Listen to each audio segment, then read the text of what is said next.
All right, well, thank you everybody for the opportunity to be here. I'm excited to talk to you about the concept of curation. My name is Donovan. I'm the Vice President of Learning Solutions. I oversee content design, development, and delivery. And so, as you guys can imagine, probably what brought you all here today is that curation is a hot topic. And so as we're really looking forward to this, one of the key things that we want to think about is what are we trying to really get out of the curation? What problems is it trying to solve? What is it trying to address? I mean, it's always going to be an investment and a change in approach. So what are we really trying to get out of this? And I know that some of you have already shared some key things that you're looking to get out of it, trying to increase engagement, trying to meet needs at the point of performance, trying to reduce the overall demand for creation of content, speed from the point of need to the point of performance, and trying to help folks with that, which are all great elements of what we hope that the promise of curation will actually bring to us. Actually, I used this image here. When I look at it, this person actually here is a curator in a museum. And what this individual does is he curates insects. So those boxes that you see in the background are collections of thousands of insects. And what this person does is brings together the concept of what we may consider boring or not interesting at all of insects. And he actually brings them together, throws a theme around them, creates opportunities for folks to come and see and learn about insects. And so what this guy really does as a curator is brings interest, value, and relevance around seemingly discrete elements. And that's what we're really going to be talking about today. So when you think about content as a big portion of curation, the real challenge here is not a lack of content, it's actually the volume of content. So I pulled some data here. You guys have probably seen the Domo pull out of Data Never Sleeps. And I've updated here with the 4.0 version. But what you're seeing is just the volume of content that's actually created and accessed on the internet is growing exponentially every year. For example, when you look at this, almost 7 million Snapchat videos are viewed every minute. 400 hours of video are accessed per minute on YouTube. You have anywhere of almost 1 million swipes when you're looking at Tinder as an app. And actually, you're surprised why is Tinder on here. If you actually think about it, it's a curation app in the sense that it's curating opportunities to meet other humans through connections and et cetera. So there's a curation element around that. But we're thinking of almost 1 million swipes per minute. One way or another, people are sorting their potential engagements with others. Now, one of the interesting data points is in 2013, there were 5 exabytes of content were created daily. And what does that mean? There's an impact to how we search through that. So if you think about the time that employees spend searching through all this volume of content, you're looking at almost 500 hours annually spent searching for something. Meaning that we've got all this content, but they're searching for meaning, trying to find what it is they exactly need. And the impact of that to the organization is almost $15,000 per employee spent annually searching for what they're trying to find. And really, that's the essence of what we're trying to deal with in curation. So if you were to think of curation and setting first the concept of content, if content were water, the concept of relevance is really about the drinkability of that water. I picked this picture because you got somebody sitting out in an ocean surrounded by water, and this person were dying of thirst. They still couldn't drink the salt water. And that's what we're facing in the curation challenges of today. We're surrounded by tons of content, and we're trying to get the ones that are going to nourish our learners. Too many of our learners are dying of thirst surrounded by this sea of content. So let's level set a little bit. So when you think about content curation, so I want to make sure that we're set on the same definition and we're moving forward with this because I think there's a lot of challenges out there around what it is. First one is sifting through an ever-evolving mass of content. It's arranging the relevant pieces, and it's refining, transforming, and adding insights. That's really what it's about. It's not just pulling together a bunch of content. It's really around the refining, transforming, and adding those insights. Now, this concept's not new. Museums have been doing this for years. If you think about it, an art museum curator will actually bring together, identify a theme, select the paintings to show, annotate the pieces, and then determine on how they're going to be displayed. So this person is actually bringing a collection of pieces together, adding those insights, refining it, and sharing it with the public. Now, when you think about a curation strategy for an organization, it involves new roles, specific processes, and a range of technology to support it. And that's what we're going to talk a little bit about here today. But before we jump in, I think it's important that we step back and think through what are some of the myths that we're hearing out there. So I've, in my conversations with other thought leaders, dialogues, partners that have been going through the curation journey, I've kind of pulled together some myths that we have around curation. The first one is that there's a one-size-fits-all strategy to curation. We know this is not true. Every organization is different. How the work gets done, who the workers are, what the work environment, all those factors affect the implementation of a curation strategy. So every implementation is going to be different and unique. You can't just open a box and have instant curation. Curation is merely automated aggregation. A lot of folks think that, hey, we just Google search, scrape the internet, bring it inside, drop it down, and boom, instant curation and value. So there's more to it than just the collection of content. When you think about the next one is that curating content is quick. Well, I just found some great videos out on YouTube. Let's bring them in and link them up and boom, we're good to go. Actually, you have to go through a vetting process. You have to attach value to it. You have to go through IP usage reviews. There's a lot of things that actually make the process slow down, but it's really in order to yield ultimate value in the end. Content curation is predictable. I mean, by definition, curation is not something that you can just, from an organizational standpoint, map out and predictably set. There's a playbook that has 1, 2, 3, 4 steps, and boom, there's an outcome with it. You're involving humans that are consuming, contributing, adding to this, and they're going to take it to some wonderful, unpredictable places. Curation is simply scraping content and adding it to a portal. It's a little bit about what we talked about, the aggregation. It's more than just making it accessible or findable. Again, it's about adding insights and meaning to what you're bringing forward. Fair use means that if it's out there, I can use it. And there's a lot of things that are available through Creative Commons that do meet that criteria, but just because it's on the internet or on YouTube or in a collection of videos under some other program doesn't mean you can automatically use it internally for your uses. Content curation should focus on what's popular. It's a portion of it, but you need to be able to think beyond what's popular in order to bring value to folks in those, surrounding them, allowing them to find meaning. You can't just stick with what's popular. Content curation can be completely automated. Now, as a human, I have a vested interest in this. Maybe down the road, AI and all that, maybe it'll change, but curation is a heavily human-involved program right now. Even though we have some great platforms that are supporting it, humans definitely play a key role in this. I've heard some folks say that you can't measure curation, which is not true. We can measure it in a variety of ways, and we're actually getting better at thinking through new ways to do it. How do you measure relevance, utilization, and transfer? And I don't just mean did they access it, but are they really using it in the workplace? And the last one is curated content can replace your content catalog. It's like, hey, I can cancel all my subscriptions, all my content catalogs. I'll just scrape the internet, and that's all the content we need. Again, when it gets back to providing meaning, insight, and value to the learners, you've got to be thinking about where the content is and making that connection. And some of that great content may be in a content catalog, may be available out there through other providers, may be created internally. But at some point, you still have to have content. It has to come from somewhere, and you have to be able to attach meaning to it. So when we think about designing your relevance engine, so how do we start? What's the starting point where we think about, hey, I want to put a curation strategy in place, where do I start? And you start with the performance and the desired performance outcome. It's no different than when you actually think about you're going to create a curriculum.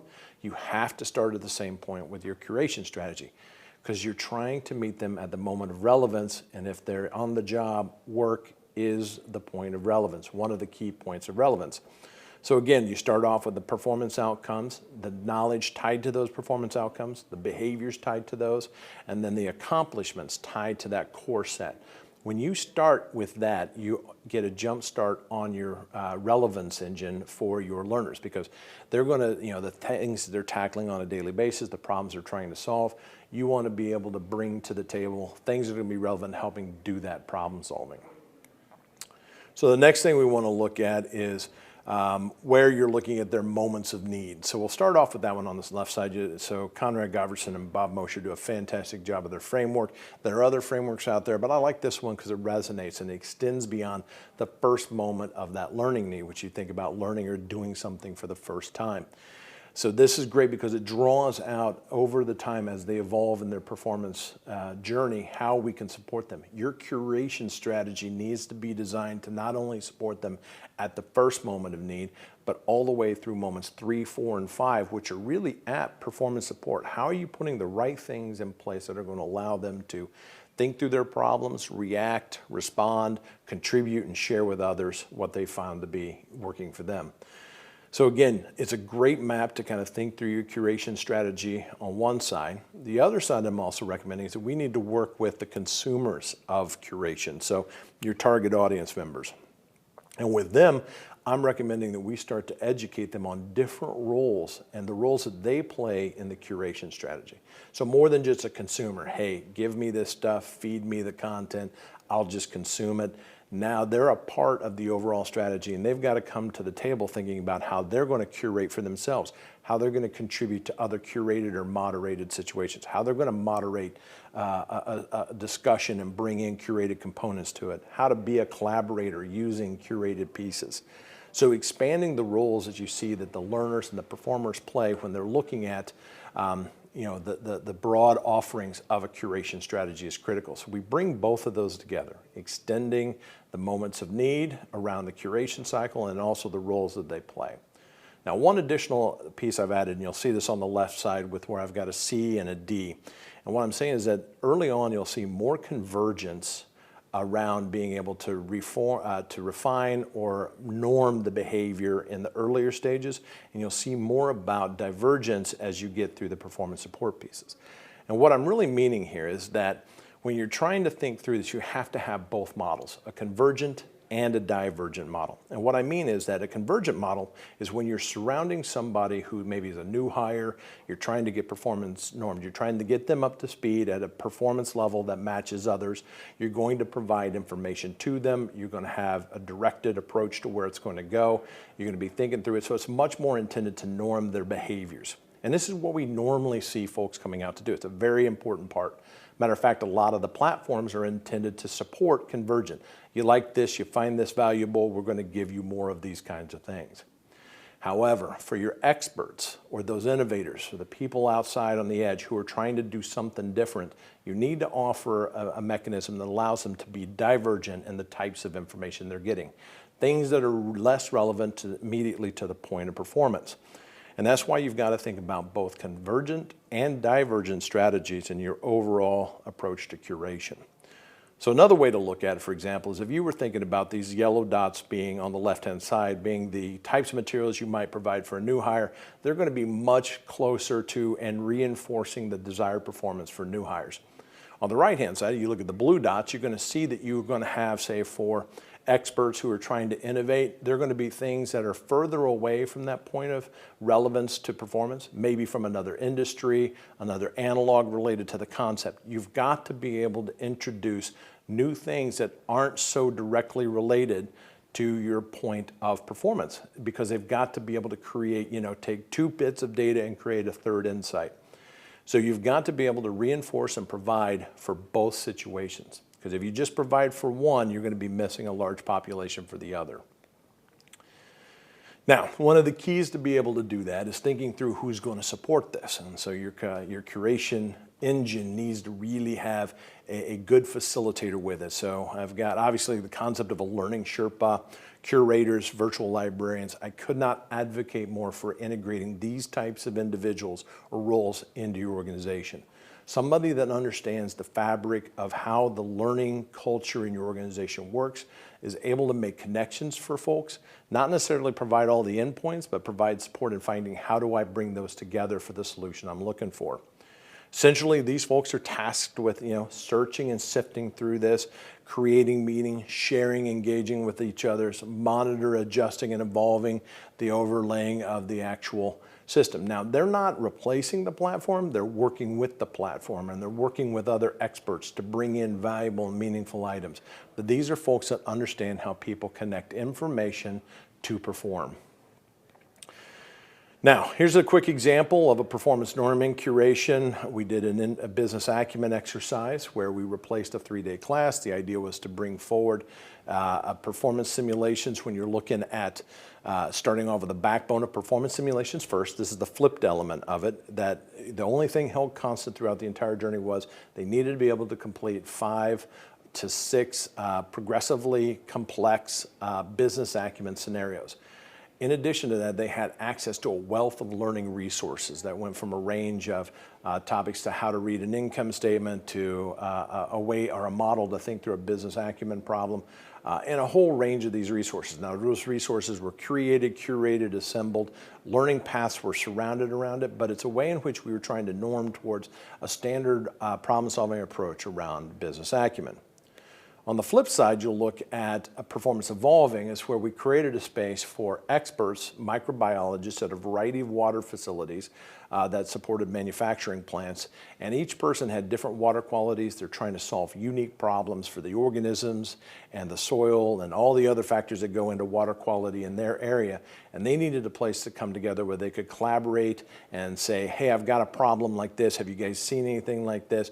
And then those around were able to pull, resources, articles, other things to kind of bring to the table and say, here's what, may give you some insight into a solution or a problem. So they would kind of come together, and through a supported curation model, they were able to take and write up case studies that people could still share to think about.